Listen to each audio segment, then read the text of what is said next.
Everyone hello everyone, welcome to Raksha Sutra knowledge. अगर आप किसी भी कम्पिटिटिव एग्ज़ाम की प्रिपरेशन कर रहे हैं तो ये वीडियो आपके लिए बहुत ज़्यादा इम्पोर्टेंट होने वाला है। तो चलते हैं अपने आज के टॉपिक की तरफ। हमारा आज का टॉपिक है स्थलाकृतियाँ। हम यहाँ पर विभिन्न प्रकार की स्थलाकृतियाँ पढ़ेंगे। तो देखते हैं सबसे पहले स्थलाकृतियाँ। उत्पत्ति के आधार पर स्थलाकृतियाँ 3 प्रकार की होती हैं। कौन कौन सी होती हैं ये देखते हैं। चलते हैं। सबसे पहले हम पढ़ेंगे पर्वत। यहाँ पर पर्वत से संबंधित जितने भी क्वेश्चन या फैक्ट होंगे उनको क्लियर करेंगे। तो चलते हैं। पर्वत कितने प्रकार के होते हैं? पर्वत 4 प्रकार के होते हैं। कौन कौन से होते हैं? सबसे पहले हम पढ़ेंगे यहाँ पर ब्लॉक पर्वत। ब्लॉक पर्वत का मध्य भाग नीचे धंसा हुआ होता है और अगल बगल के भाग ऊंचे उठे हुए प्रतीत होते हैं। मतलब जो बीच का भाग होता है वो धंसा भाग भाग होता है और जो किनारों के भाग होते हैं वो उठे हुए होते हैं, उसको ब्लॉक पर्वत कहते हैं।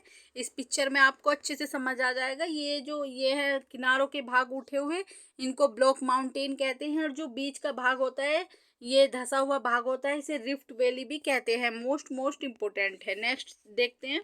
ब्लॉक पर्वत के उदाहरण देख लेते हैं। ये जो उदाहरण है आप इन्हें अच्छे से याद कर लेना, क्योंकि इनसे ही एग्जाम में क्वेश्चन बनते हैं। वासजेस पर्वत देखते हैं कहाँ पर स्थित है? फ्रांस में स्थित है। मोस्ट इम्पोर्टेंट है। मैचिंग में अक्सर ये पूछे जाते हैं, यूपीपीसीएस आरओ में वगैरह एग्जाम में काफी पूछे जाते हैं। ब्लैक फॉरेस्ट देखते हैं। ब्लैक फॉरेस्ट जर्मनी में है। साल्ट रेंज पाकिस्तान में है। 2023 यूपीपीसीएस में ये क्वेश्चन पूछा गया था। मोस्ट इम्पोर्टेंट है। नेक्स्ट देखते हैं। दूसरा आता है हमारा अवशिष्ट पर्वत। ये चट्टानों के अपरदन या टूटने के फलस्वरूप निर्मित होते हैं। अवशिष्ट पर्वत, जब चट्टानें टूटती हैं अपरदन के कारण तो अवशिष्ट पर्वतों का निर्माण होता है। अवशिष्ट पर्वत के उदाहरण देखते हैं। विंध्याचल सतपुड़ा ये मध्य प्रदेश में स्थित है। नीलगिरी कर्नाटका। पारसनाथ झारखंड की सबसे ऊंची चोटी है पारसनाथ। राजमहल की पहाड़ियां ये बिहार में स्थित है, ये भारत में है। जो अवशिष्ट पर्वत के कुछ उदाहरण है, काफी एग्जाम में पूछे जाते हैं। सियरा देखते हैं। सियरा स्पेन की चोटी है। गैसा बूटे की पहाड़ियां ये अमेरिका में स्थित है। काफी एक बार यूपीपीसीएस में पूछा जा चुका है ये क्वेश्चन, गैसा बूटा की पहाड़ियां। नेक्स्ट देखते हैं। तीसरे नंबर पर आता है हमारा संचित पर्वत। जो भूतल पर मिट्टी, बालू, कंकड़, लावा, पत्थर आदि के एक स्थान पर इकट्ठा या जमा होने के कारण बनते हैं, इसलिए इनका नाम संचित पर्वत है। कि किस चीज़ों को संचित होकर बनते हैं। ये भूतल पर जब मिट्टी या बालू कहीं भी इकट्ठे हो जाए उससे बहुत बड़े पर्वत का निर्माण होता है, तो उनको संचित पर्वत कहते हैं। इसके उदाहरण देखते हैं। बालू स्तूप, जो रेगिस्तान में बालू के इकट्ठा होने से, एक जगह एकत्र होने से जो स्तूप बनते हैं या स्तूप या चोटी बनती है, उसको बालू स्तूप कहते हैं। रेगिस्तान में ये संचित पर्वत के उदाहरण है। नेक्स्ट देखते हैं वलित पर्वत। वलित पर्वत मोस्ट इम्पोर्टेंट है। इसको फोल्ड माउंटेन भी कहा जाता है वलित पर्वत को। ये धरातल की चट्टानों के, जो धरातल पर चट्टानें होती है उसके ऐसे मुड़ जाने से ये बनते हैं वलित पर्वत। आंतरिक शक्तियों के कारण, जो आंतरिक बल होते हैं उनके कारण ये चट्टानें मुड़ जाती हैं, जिससे वलित पर्वत का निर्माण होता है। इसके उदाहरण देखते हैं वलित पर्वत के। वलित पर्वत के उदाहरण है हिमालय, अल्पापस, यूराल, रॉकीज, एंडीज आदि। ये सभी वलित पर्वत के उदाहरण हैं। हिमालय जो एशिया महाद्वीप में स्थित है। अल्पापस यूरोप में स्थित है। यूराल एशिया और यूरोप की सीमा पर स्थित है। रॉकीज उत्तरी अमेरिका महाद्वीप में स्थित है और एंडीज दक्षिण अमेरिका महाद्वीप में स्थित है। मोस्ट इम्पोर्टेंट है। आगे महाद्वीप चैप्टर में इसको हम क्लियर करेंगे कि कहाँ इनकी लोकेशन है। देखते हैं अब नेक्स्ट। वलित पर्वतों का निर्माण, आधुनिक सिद्धांत। वलित पर्वतों का निर्माण कैसे हुआ? तो प्लेट टेक्टोनिक की संकल्पना पर आधारित है वलित पर्वतों का निर्माण। जो प्लेटें हैं, प्लेट टेक्टोनिक का सिद्धांत ये कहता है कि जो हमारे महाद्वीप या सागर है एक प्लेट पर स्थित है। जब जो हमारी पृथ्वी जो घूम रही है वो पश्चिम से पूरब की तरफ घूम रही है, जिससे जो प्लेटें हैं उत्तर की दिशा की तरफ सरकती हैं या खिसकती हैं। जब एक प्लेट दूसरी प्लेट से टकराती है तो एक बीच से कुछ हिस्सा उठ जाता है, जिससे एक पर्वत का निर्माण होता है, जिसे वलित पर्वतों के निर्माण के लिए जो सिद्धांत है वो माना जाता है। देखते हैं। तो हिमालय भी इसी सिद्धांत का उदाहरण माना जाता है। यहाँ पर नेक्स्ट देखते हैं। आज जहाँ हिमालय, वहाँ पर किसी समय टेथिस सागर नाम की विशाल भूद्रोणी थी। एक विशाल सागर था जिससे प्लेट टेक्टोनिक के कारण एक प्लेट दूसरी प्लेट में टकराने से यहाँ पर हिमालय का निर्माण होता है। विश्व का सबसे पुराना वलित पर्वत देख लेते हैं।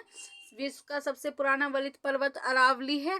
कई बार एग्जाम में पूछा जा चुका है। और अरावली की सबसे ऊंची चोटी गुरु शिखर है। ये राजस्थान में स्थित है। अरावली कई जिलों में कई स्टेट्स में फैला हुआ है, कई राज्यों में फैला हुआ है। अरावली दिल्ली, राजस्थान, हरियाणा मोस्ट इम्पोर्टेंट है। नेक्स्ट देखते हैं ब्लैक हिल, ब्लू हिल, ग्रीन हिल्स की पहाड़ियाँ कहाँ पर स्थित हैं। ये अमेरिका में स्थित है, उत्तरी अमेरिका में। कई बार एग्जाम में पूछा जा चुका है। माउंट मैकले पर्वत ये उत्तरी अमेरिका में है। चिम्बराजो पर्वत ये इक्वाडोर में है। दक्षिण अमेरिका का एक देश है इक्वाडोर, जहाँ पर ये चिम्बराजो पर्वत स्थित है। पेरेनीज फ्रांस और स्पेन की सीमा बनाता है, सीमा पर स्थित है पेरेनीज पर्वत।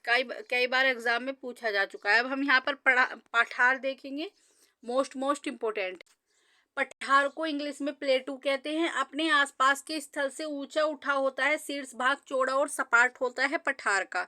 मोस्ट इम्पोर्टेंट है। अब देखते हैं हम यहाँ पर तिब्बत का पठार जो एशिया में स्थित है। बोलीविया का पठार, ये तिब्बत का पठार दुनिया का सबसे बड़ा पठार है। बोलीविया का पठार ये दक्षिण अमेरिका पर है, अमेरिका में स्थित है। और ये कोलंबिया का पठार उत्तरी अमेरिका में स्थित है। मोस्ट इम्पोर्टेंट है। नेक्स्ट देखते हैं महाद्वीपीय पठार। पृथ्वी के भीतर जमा लैकोलिथ भूपृष्ठ अपरदन के कारण सतह पर उभर आते हैं। लैकोलिथ जो भूपृष्ठ होते हैं वो सतह पर उभर आते हैं, जिससे एक पठार का निर्माण होता है। इसका उदाहरण दक्षिण का पठार, ये भारत में स्थित है। मोस्ट इम्पोर्टेंट है। कई बार पूछा जाता है कि दक्षिण का पठार किसका उदाहरण है, तो ये लैकोलिथ भूपृष्ठ अपरदन के कारण होता है और ये महाद्वीपीय पठार का उदाहरण है। नेक्स्ट देखते हैं मैदान।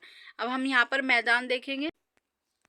मैदान, प्लेन भी कहते हैं इनको, भूपृष्ठ के समतल भाग को मैदान कहते हैं। इसमें सबसे जो मोस्ट इम्पोर्टेंट है वो लोयस का मैदान है। लोयस का मैदान उसे कहते हैं जो हवा द्वारा लाई गई मिट्टी एवं बालू के कणों से निर्मित होता है। हवा द्वारा लाई गई मिट्टी और बालू फैल जाती है, जिससे एक मैदान का निर्माण होता है, उसे लोयस का मैदान कहते हैं। लोयस के मैदान के उदाहरण हमें किस किस देशों में देखने को मिलते हैं, देख लेते हैं। न्यूजीलैंड, यूक्रेन, अर्जेंटीना, उत्तरी चीन का मैदान, ये सब लोयस के मैदान के उदाहरण हैं। ये जो लोयस का मैदान है ये काफ़ी उपजाऊ होता है, गेहूं के लिए काफ़ी अच्छा माना जाता है। मोस्ट इम्पोर्टेंट है। अब हम यहाँ पर इसे एक बार देख लेते हैं, एक बार इस इमेज को देख लेते हैं। सबसे पहले हम देखते हैं ये जो 0 डिग्री अक्षांश है ये हमारी भूमध्य रेखा बोलते हैं इसे, या विषुवत वृत्त बोलते हैं। ये पृथ्वी को बराबर 2 भागों में काटती है। इसके सही 23.5 डिग्री में हमारी कर्क रेखा होती है, जो भारत से भी होकर गुजरती है कर्क रेखा। और इसके 23.5 डिग्री दक्षिण में मकर रेखा होती है। फिर इसके दक्षिण में 66 डिग्री में दक्षिणी शीत ध्रुव, और उत्तर में भी 66.5 डिग्री पर शीत ध्रुव होता है। ये जो क्षेत्र है लाइट ग्रीन, इसे विषुवत रेखीय प्रदेश भी कहा जाता है। यहाँ पर जो 12 घंटे का दिन, 12 घंटे की रात होती है, दिन रात की अवधि समान होती है इस क्षेत्र में। और यहाँ पर जो पेड़ होते हैं वो चौड़ी पत्तियां वाले होते हैं, जिससे सूर्य का प्रकाश जमीन पर नहीं आ पाता। और जमीन पर जैव विविधता सर्वाधिक इन्हीं क्षेत्रों में पाई जाती है। अमेजन के जंगल जो है, जो दुनिया पृथ्वी का फेफड़ा कहा जाता है जिनको, वो इसी क्षेत्र में पड़ते हैं, विषुवत रेखीय प्रदेश में या फिर उष्णकटिबंधीय प्रदेश में। मोस्ट इम्पोर्टेंट है। नेक्स्ट देखते हैं उष्णकटिबंधीय। अब यहाँ पर हम वन पढ़ेंगे। उष्णकटिबंधीय सदाबहार वन, ये 30 डिग्री उत्तर और 30 डिग्री दक्षिण का जो क्षेत्र होता है, इसमें 200 सेंटीमीटर से भी अधिक वर्षा होती है और पेड़ों की पत्तियां चौड़ी होती है, जिससे सूर्य का प्रकाश जमीन पर नहीं पहुंच पाता। और जैव विविधता सबसे ज्यादा इन्हीं में ही पाई जाती है। हर प्रकार के जीव जंतु पाए जाते हैं इनमें, उष्णकटिबंधीय सदाबहार वनों में। मोस्ट इम्पोर्टेंट है। फिर देखते हैं उष्णकटिबंधीय अर्ध पतझड़ वन। ये भारत में जो वन होते हैं वे अर्ध पतझड़ वनों के प्रकार होते हैं। कई बार एग्जाम में पूछा भी जा चुका है। तो 30 से 45 डिग्री के बीच में जो अक्षांश होते हैं उनमें पाए जाते हैं। 30 से 45 डिग्री उत्तर और 30 से 45 डिग्री दक्षिण अक्षांशों के बीच पाए जाते हैं। 150 सेंटीमीटर से भी कम वर्षा होती है। भारत हमारा उष्णकटिबंधीय अर्ध पतझड़ वनों में आता है। मोस्ट इम्पोर्टेंट है। नेक्स्ट देखते हैं पतझड़ वन। पतझड़ वन के उदाहरण देख लेते हैं। साल, सागवान, बांस आदि प्रकार के पेड़ पाए जाते हैं यहाँ पर। नेक्स्ट देखते हैं विषुवत रेखीय प्रदेश। वृक्षों, झाड़ियों का मिश्रण होता है। इसमें जैतून, कोर्क, ओक आदि पाए जाते हैं। 66.5 से जो नीचे होता है उसमें ये वन पाए जाते हैं, पहले 66.5 से पहले। नेक्स्ट देखते हैं टेगा वन। टेगा वन होते हैं 45 से 66 डिग्री के बीच में जो अक्षांश होते हैं उनमें पाए जाते हैं टेगा वन। ये सदाबहार वन है, इनकी पत्तियां नुकीली होती हैं, मोस्ट इम्पोर्टेंट है। नेक्स्ट देखते हैं टुंड्रा प्रदेश। टुंड्रा प्रदेश 66 डिग्री से 90 डिग्री के उत्तर दक्षिण अक्षांशों में पाए जाते हैं, हमेशा बर्फ से ढका रहता है। और यहाँ गर्मियों में मोस या लाइकेन जैसे पौधे उग जाते हैं। लाइकेन को प्रदूषण का सूचक भी माना जाता है, जहाँ पर प्रदूषण होता है वहाँ पर लाइकेन नहीं उगते। मोस्ट इम्पोर्टेंट है, कई बार एग्जाम में पूछा जा चुका है। मैं आपको एक बार मैप में दिखाती हूँ कि ये जो टुंड्रा प्रदेश है ये कहाँ पर है।